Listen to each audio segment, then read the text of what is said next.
hemos dicho. Claro que sí, los vegetarianos pues llevan su vida de manera normal, lo único que si hago la salvedad, y siempre lo digo. Ahora hay vegetarianos que consumen pescado, pero otros no. Sí, es así. Pero algo porque la salvedad, hay vegetarianos y vegetarianos. Pero algo la salvedad porque, y hay que decirlo, o sea, los nutrientes que podemos obtener de origen animal son de mejores calidad, eso sin duda alguna. Tiempo de ir a la pausa y de agradecer al doctor Jordanis Rodríguez su comparecencia como cada miércoles en nuestro espacio con su interesantísimo segmento Salud Preventiva. Vamos a la pausa, señor director, y retornamos entonces con un médico veterinario. A la pausa.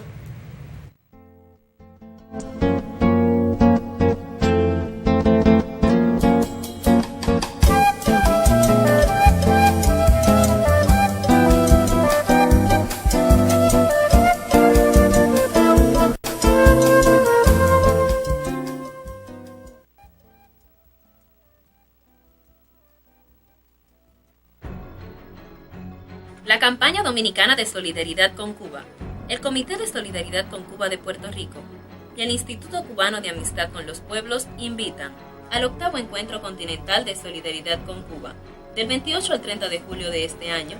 Más de 300 delegados y delegadas de todo el continente americano se darán cita en la República Dominicana, por la unidad y la integración de los pueblos latinoamericanos y caribeños, por el derecho a la autodeterminación de los pueblos, el fin del bloqueo a Cuba, por la libertad de los independentistas puertorriqueños presos por el imperio, Oscar López Rivera y Ana Belén Montes.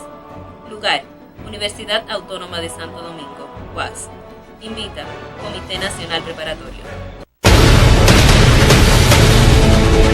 Todas las mañanas, de lunes a viernes, Alfonso Torres y un equipo de profesionales, periodistas, médicos y políticos están con ustedes, con análisis, entrevistas y comentarios de primera mano en Voz para el Cambio. Una ventana de compromiso con la patria, con la democracia, con la justicia, con la verdad, un compromiso con las ideas del padre de la patria.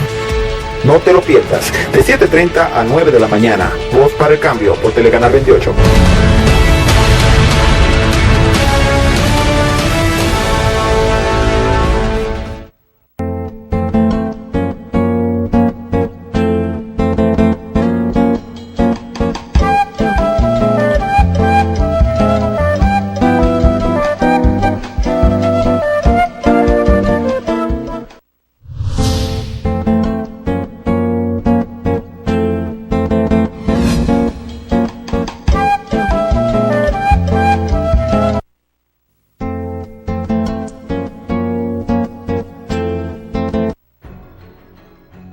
La campaña dominicana de solidaridad con Cuba, el Comité de Solidaridad con Cuba de Puerto Rico y el Instituto Cubano de Amistad con los Pueblos invitan al 8º Encuentro Continental de Solidaridad con Cuba, del 28 al 30 de julio de este año. Más de 300 delegados y delegadas de todo el continente americano se darán cita en la República Dominicana, por la unidad y la integración de los pueblos latinoamericanos y caribeños, por el derecho a la autodeterminación de los pueblos, el fin del bloqueo a Cuba, por la libertad de los independentistas puertorriqueños presos por el imperio, Oscar López Rivera y Ana Belén Montes. Lugar, Universidad Autónoma de Santo Domingo, UAS. Invita, Comité Nacional Preparatorio. Todas las mañanas, de lunes a viernes, Alfonso Torres y un equipo de profesionales, periodistas, médicos y políticos están con ustedes, con análisis, entrevistas y comentarios de primera mano en Voz para el Cambio. Una ventana de compromiso con la patria, con la democracia, con la justicia, con la verdad, un compromiso con las ideas del padre de la patria. No te lo pierdas, de 7:30 a 9 de la mañana, Voz para el Cambio por Telecanal 28.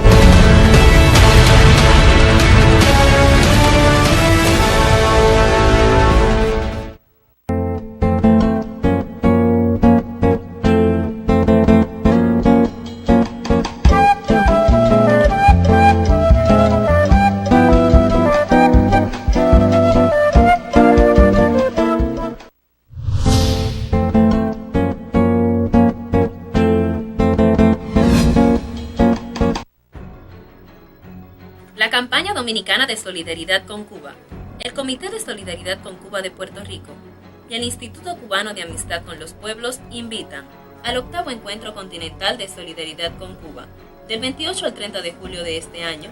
Más de 300 delegados y delegadas de todo el continente americano se darán cita en la República Dominicana, por la unidad y la integración de los pueblos latinoamericanos y caribeños, por el derecho a la autodeterminación de los pueblos, el fin del bloqueo a Cuba, por la libertad de los independentistas puertorriqueños presos por el imperio, Oscar López Rivera y Ana Belén Montes.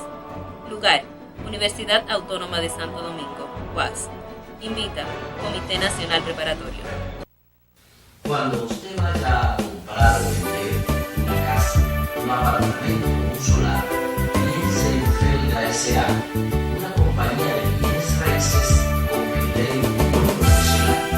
Pero igual, si su interés es alquilar un inmueble, piense en nosotros. Felga S.A. está ubicada en la calle Ramón Santana, esquina Máximo Gómez, en la zona universitaria, con los teléfonos 809-682-7202, 809-688-5593. Recuerde que para comprar o vender o alquilar su casa, piense en Felga S.A. Todas las mañanas, de lunes a viernes, Alfonso Torres y un equipo de profesionales, periodistas, médicos y políticos están con ustedes, con análisis, entrevistas y comentarios de primera mano en Voz para el Cambio. Una ventana de compromiso con la patria, con la democracia, con la justicia, con la verdad, un compromiso con las ideas del padre de la patria.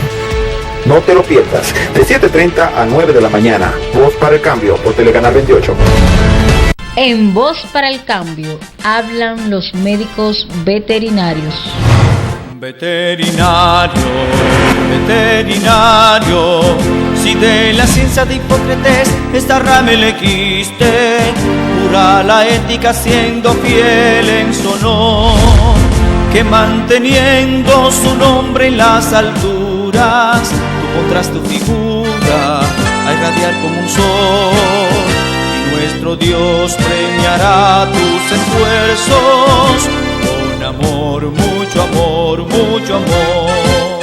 Veterinario, bendito seas, veterinario.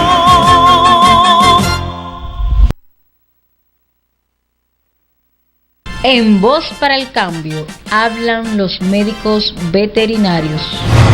Veterinario, veterinario, si de la ciencia de Hipócrates esta rama elegiste, pura la ética siendo fiel en su honor, que manteniendo su nombre en las alturas, tú pondrás tu figura a irradiar como un sol, y nuestro Dios premiará tus esfuerzos con amor, mucho amor, mucho amor. Veterinario, bendito seas, veterinario. Seguimos en su espacio Voz para el Cambio por Telecanal 28, y en Voz para el Cambio hablan los médicos veterinarios, un himno lindísimo que a mí me encanta escucharlo, igual que a don Pedro, que lo tenemos aquí en el estudio. Hoy, como cada miércoles, un médico veterinario estará conversando con nosotros. En esta ocasión tenemos a un especialista en producción y en reproducción y en todas estas cosas que son tan importantes, el mejoramiento genético de nuestro ganado, el doctor Juan Tavares Campechano. Y él es un hijo de su madre y le gusta, hijo de su madre en el buen sentido de la palabra, le gusta que le reafirmen el apellido Campechano, como yo, que soy un hijo de mi madre y entonces me gusta el Ulloa. En la universidad siempre me decían Ulloa y yo muy feliz, y me obviaban el Torres. Para mí el apellido más importante es el de mi santa madre, el Ulloa. Doctor, saludos. Me alegra que esté con nosotros acá en Voz para el Cambio, donde hablan los médicos veterinarios.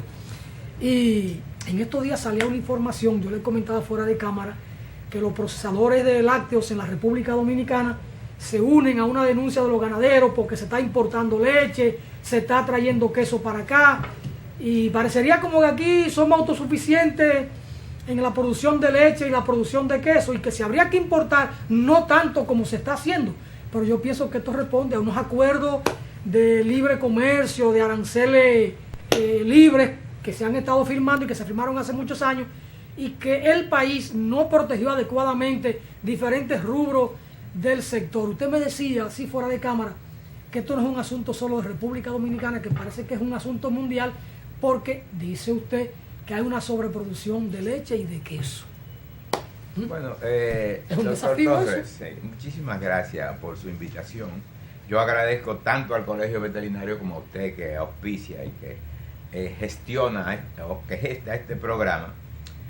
Con relación a lo que usted me dice, a pesar de que eso es un aspecto grande liga, porque es un asunto de economía, de macroeconomía universal, a mi entender, hay un problema normal en el discurrir de ese procedimiento, de esa forma que el problema de lácteos actualmente, yo le decía que es universal, pero quien tiene que intervenir y tiene que agarrar el mallete en las manos es el gobierno con relación a este problema.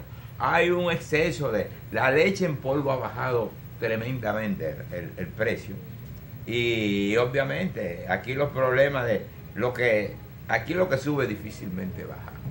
Entonces, yo no tengo los conceptos técnicos económicos para rebatir y hablar de eso. Lo que yo sí sé es que, de acuerdo a la opinión de entendido y a los conceptos emitidos por entendido, pues me han explicado que esto no es solamente un problema de Higüey, de la región este y de la línea noroeste, es un problema, obviamente, más y global, hay que darle el más frente. global, más global. Sí, hay que darle el frente, porque afecta a la economía y afecta al sector agropecuario, del cual yo soy parte y he vivido toda mi vida. Pero uno tiene que realmente sincerarse y entonces ver el asunto como coger los toros por los cuernos y expresar y buscar la solución más adecuada. Y no políticamente, pero que convenga al país. Y a nuestros productores. Obviamente, si le conviene a los productores, le conviene al país. Sí, cómo no. Y los procesadores deben tomar en cuenta eso. Algunos procesadores de cierto nivel ya han comenzado a bajar un poco. Ahí, quizás los procesadores más grandes de productos lácteos todavía no han bajado, pero eso es un problema universal. Yo he tenido finca. Actualmente no tengo, yo soy técnico más que nada, no puedo decir consultor porque digamos eso es un nivel muy alto, pero yo asesoro bastante productores y me duele también porque me afecta, pero eso es un problema además de nacional, regional, como han entendido algunas asociaciones de ganaderos, es un problema de tipo universal. Pero en los países desarrollados ellos protegen a sus productores. Definitivamente. Sí. Bueno, fíjese, doctor Torres, yo entiendo, a pesar de que lo he visto un par de veces, y no tengo la categoría política y los vuelos que usted tiene, quizá yo no alcance a esos niveles de política internacional, pero definitivamente los países, los gobiernos deben proteger a sus países y a sus productores y mucho más, sabiendo nosotros que la agropecuaria y la parte incide en la economía en un alto porcentaje. Esto nos remite a un tema importante del aumento permanente de la productividad hasta donde sea posible llegar a la cúspide, y entonces esto nos lleva a un tema que es de su competencia académica, profesional, de experiencia, digamos que el mejoramiento genético, porque si uno tiene un ganado que produce el máximo disponiendo de menores unidades de tierra en términos productivos. Sí. Yo recuerdo cuando era muchacho en Dajabón, al lado de la escuela primaria donde yo estudié, había como una especie de finca, era un terreno baldío allí, y aquel señor Papito Cordero tenía una vaca, creo que era, se dice pardo suiza, que tenía unas ubres así. Era un caso único, era como un espectáculo porque uno estaba acostumbrado a ver las gatitas de vaca dominicana con una ubre que apenas daban 1, 2, 3 botellas de leche, y aquella vaca tenía unas ubres así. Entonces uno iba a verla y se quedaba sorprendido. La ordeñaban 2 veces al día y le sacaban 2 galones en cada ordeño. Entonces, nuestra ganadería, yo pienso que ha avanzado mucho, pero en todo este tema tendrá que seguir en ese desafío. ¿Cómo va el país en términos del mejoramiento genético y en qué momento iniciamos con ese mejoramiento genético en la República Dominicana? Fíjense, la verdad es que me sorprende su discurrir tan profundo en relación con la parte agropecuaria y la facilidad con que usted maneja el tema, aún siendo no siendo asunto directo de su competencia, pero veo que usted es versado en el asunto. Bueno, en mi opinión, la parte genética, el mejoramiento de la genética comenzó hace alrededor de, propiamente dicho, el impulso fuerte comenzó con la época de Trujillo, alrededor con la feria ganadera en los años 55, 54, que comenzaron a traerse, etcétera, pero eso es historia patria. Pero de aquella época en adelante que se comentó fundamentalmente con importaciones de raza, cantidades grandes, obviamente lo mejor era lo de Trujillo. Y después se iniciaron los programas de inseminación artificial, principalmente por influencia de amigos de técnicos de Puerto Rico, el doctor Echegaray, y una serie de técnicos españoles que incluso trajo Trujillo. Trujillo además creó prácticamente, hizo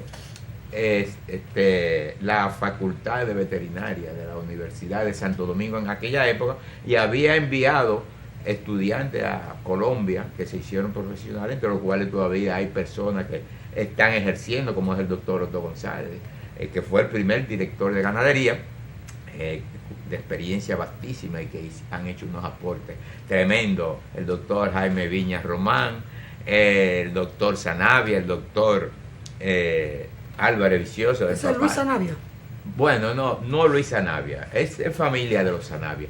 El doctor Álvarez Vicioso, exactamente padre de esta muchacha que fue reina, que tiene un programa en el 9, creo que a las 8, la 9, María Cela Álvarez, etcétera. Entonces, de ahí en adelante comienza el impulso, la influencia de algunas empresas agropecuarias, la inseminación artificial, a pesar de que la parte de inseminación en el mejoramiento ha sido decisiva, pero no se ha ampliado de una forma, digamos, apreciable, pero de la manera contundente como debería hacerse, en razón de que por las estadísticas, por la importación de semen de este país, apenas la importación se usa en un 4% de la ganadería, o sea, incide en un 4%, lo que no es tan significativo, a pesar de que hay mejoramientos, pero muy lento y un poco mezquino de la producción o de la genética, si quiere en sentido general. Por otro lado, hay una serie de conceptos que han venido con relación a la genética, y es que gran parte, en principio, de algunos productores, sobre todo de cierto nivel económico, siempre pensaron, incluyendo técnicos, siempre se pensó que la genética debía venir de los países Estados Unidos, de Europa, de donde venía el famoso Bos Taurus, o sea, las razas para climas templados. En efecto, son razas, pero que no se ajustan bien a las condiciones tropicales. Ese es un problema. Entonces, hay que sacar y escoger muchas de las influencias y de las condiciones y de las características que tiene el ganado europeo, pero también nosotros tenemos que darnos cuenta de nuestra realidad y mezclar con las cosas tropicales a fin de hacer una raza, un animal que se ajuste a nuestras condiciones, a nuestra realidad, repito, y que produzca, no tiene que producir 20 litros, sino que produzca económicamente, por supuesto, de acuerdo a los requerimientos del trópico severísimo. Si los europeos tuvieran la temperatura que nosotros tenemos, no producen. No producen aproximadamente. No producen con las especies que ellos tienen. Exactamente. Digo, ya, por suerte, se han ensamblado animales tropicales con ciertos niveles de producción que todavía no están, digamos, a la adquisición de la gran mayoría del ganaderos pequeños y medianos. Usted sabe que aquí, en nuestro país, la mayoría de las fincas tienen menos de 50 tareas. Dentro de la estadística agropecuaria y, digamos, en la geografía dominicana, la mayoría no pasa, andan alrededor de 50 tareas. Y ahí no se puede usar tecnología. Se puede usar tecnología en pequeños. Pero con una gran inversión. Obviamente, siempre. Que esos pequeños productores no tienen el capital para esa inversión. Bueno, ellos no tienen el capital, Lo que pasa es que muchas veces hablar del capital con una inversión realmente no lo tienen y no tienen la ayuda esencial. Pero hay que tratar de conjugar y ajustar tanto el animal, el ambiente, los recursos a las condiciones del ganadero. Es posible que usted sea eficiente con 6 vacas. Es posible que usted sea eficiente con 10 o con 12 vacas. Dicen algunos ganaderos que el mejor potrero es el potrero largo, es el potrero donde se hace de sabero a la orilla de la finca, porque el animal constantemente está encontrando pasto de calidad y a bajo precio, que generalmente es a ningún precio, no hay que pagar nada. Pero para la mejora genética no es solamente mejorar el ganado como tal, el animal, hay que mejorar el ambiente, el pasto. O sea, la hierba, que es el alimento de más volumen que debe consumir el animal, es el más barato. Entonces, desde ese punto de vista debe mejorarse la calidad. Se ha mejorado bastante en pastos tropicales, en los alrededores en nuestra región, por ejemplo, de Brasil y Colombia, que son, digamos, los corifeos o la gente que están más avanzados. En otros ambientes, por ejemplo, Australia, yo anduve por esas. Cuba estuvo y todavía tiene muchas investigaciones con la influencia de otros países, pero se han hecho investigaciones, pero no de la contundencia que está haciendo, por ejemplo, ahora Brasil, que está trabajando, tropicalizando ganado, pero esa tecnología cuesta y eso no está al acceso todavía del pequeño ganadero ni del ganadero común y corriente, porque es un poco costoso. La importancia de la hierba para la alimentación del ganado, porque es la de mayor volumen, la más económica. Cuando yo era muchacho, yo conocí la llamada pangola, correcto, que se regaba en la tierra y eso se volvía, la vaca se la consumían y al mes y medio una lluvia y volvía a subir. Y luego se estuvo trabajando con la supermerque, que era como si fuera una caña que subía, se cortaba. Hoy en día siguen siendo la pangola supermerque o hay otro tipo de pangola o de hierba para la alimentación del ganado que se haya introducido al país, o que se haya desarrollado localmente. Bueno, sí, se ha introducido mucho, sobre todo las braquiarias, que tienen la ventaja sobre la pangola. La pangola es un pasto excelente. Después de la pangola vino, por ejemplo, la estrella africana, que es otro excelente pasto con mucha fortaleza y crecimiento rápido. Y dicen que es la reina de las hierbas, la estrella africana o la estrella de las hierbas. La pangola, que yo conocí cuando muchachito, es un pasto muy, digamos, muy bueno, muy dulce, muy edificante, pero para suelos buenos. Yo no soy especialista en hierbas, en pastos. Yo tengo amigos que estudiaron conmigo que son especialistas en la materia. Pero la pangola definitivamente es un pasto muy bueno, sobre todo porque es muy suave, que se adapta bien para la ingestión de animales jóvenes y para caballos. Pero hay otros pastos mucho mejor que la pangola, que son tan buenos y que resisten y que se ajustan a suelos de menor categoría. Para la línea noroeste de ustedes, la pangola es excelente. Y hay otros pastos también que dan más rendimiento y cuyo ciclo es un poco más corto, porque la pangola tiene un ciclo de alrededor de 30 y tantos días para, digamos, mojándola para volver a su condición óptima de aprovechamiento del ganado. Pero hay otros pastos, la misma estrella africana es mucho más corto, 20 y tantos días.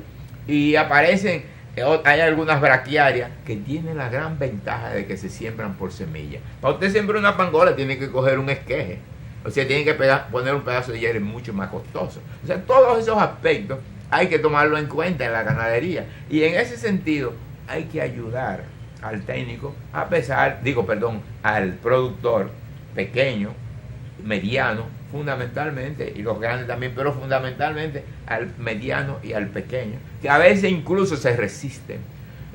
Porque, por ejemplo, fíjese una cosa, doctor Torres, nosotros hemos trabajado en varios proyectos no solamente de investigación, sino de extensión pecuaria. ¿Cuál es el aspecto más importante? Digo, no es más importante, pero esencial e importante para usted comenzar a organizar una ganadería. La identificación del ganado. Usted tiene que numerar. Cuando usted tiene 20 vacas, usted no se va a acordar del nombre de todas. Entonces, para fines de registro, de evaluación, y usted poder aquilatar y darse cuenta cuál funciona y cuál no funciona a la larga, y cuántos años tiene de producción, cuántos becerros le ha dado, con qué intervalo pare, así como usted evalúa los intervalos del pasto. Entonces también cada animal, y en sentido general la población animal, hay que evaluarla económicamente. Entonces, ¿por dónde se comienza? Por la identificación. Usted cuando nace, Alfonso Torres Alto, esa es su identificación. Entonces, el número del animal. Claro, si usted tiene 5 vacas, un ganadero humilde, puede decir Juanita, María, Rosa y Carmen. ¿Y ellas responden por ese nombre? Bueno, puede hacer que responda, pero cuando usted tiene 20 o 30 animales, ya usted no se va a acordar de los nombres. Bueno, entonces, ¿qué es lo que hay que hacer? Ponerle un número. Entonces, esa es... En la llamada estampa, no. Bueno, eso puede ser. La forma de numerar, de identificación, pues, hay diferentes formas. Puede ser mediante arete, puede ser una estampa caliente, hay estampa fría. Es un puede acto ser violento lo de la estampa. Bueno, implica cierta violencia y hay etapas en que hay que hacerlo. Normalmente, la estampa caliente todavía se usa en nuestros ambientes. En América Latina se utiliza, en Colombia son unas estrellas haciendo estampa con un número y quedan unas bellezas de identificación. Pero aquí se aplica sobre todo con sistemas bastante lógicos la estampa caliente en ganado de carne en la región oriental, principalmente en el este. Son expertos en identificación de ganado con unos sistemas que no lo tienen. Nosotros conocemos el Cibao de la línea noroeste, a pesar de que Puerto Plata, por la influencia cañera que tiene, y la influencia de ganado de doble propósito, un poco más fuerte y más rústico que el ganado que ustedes han visto en la línea noroeste, que es más suave, por el hecho de ser un ambiente seco. La vaca produce mejor en ambiente seco que en ambiente húmedo, la vaca lechera. Por esa razón, la línea noroeste, los linieros quieren tener vacas de alta producción, pero tienen que adaptarse al trópico. Yo tengo grandes amigos y grandes productores en la línea noroeste y es mucho más suave el clima. ¿Qué ventaja? Por ejemplo, ¿qué diferencia hay en la línea noroeste? Usted tiene una temperatura, un clima semidesértico, con un ambiente fuerte, tórrido, pero una vez que tú metes una vaca debajo de un árbol, te baja la temperatura a 5 grados. ¿Por qué? Porque la humedad relativa es más baja. Aquí hay mucha humedad relativa en Monte Plata y en nuestra área. En la sabana del Guabatico hay mucha humedad. Entonces, para bajar la humedad relativa tiene que ser con mucha brisa. Y entonces la producción es igual, el suelo no es de la calidad, porque aquellos suelos son tabaqueros. Entonces nuestro suelo es un suelo ácido, con un pH de 6 y pico, que no es tan, digamos, tan agradable a la mayoría de las especies como lo es en la línea noroeste, no obstante la sequía. El ambiente seco para su satisfacción y de su familia es mucho mejor para producir leche, siempre y cuando haya comida. ¿Entiendes? Leche, pero no carne. Bueno, se puede producir carne si hay comida. Ahora, normalmente la ganadería de carne necesita más extensión, porque es un ganado que normalmente no se cría de forma intensiva, a diferencia de la vaca. La forma intensiva de nuestra ganadería ha sido, que ya está un poco diezmada por algunos problemas de enfermedad, que es Baní. Baní ha tenido algunos problemas sanitarios, como son la tuberculosis, etc. Una producción ejemplar con los banileos, con suelos excelentes, pero consumía mucha agua, ha tenido problemas siempre con los canales, el canal Mano por Cabral, etc. Si ellos con la sequía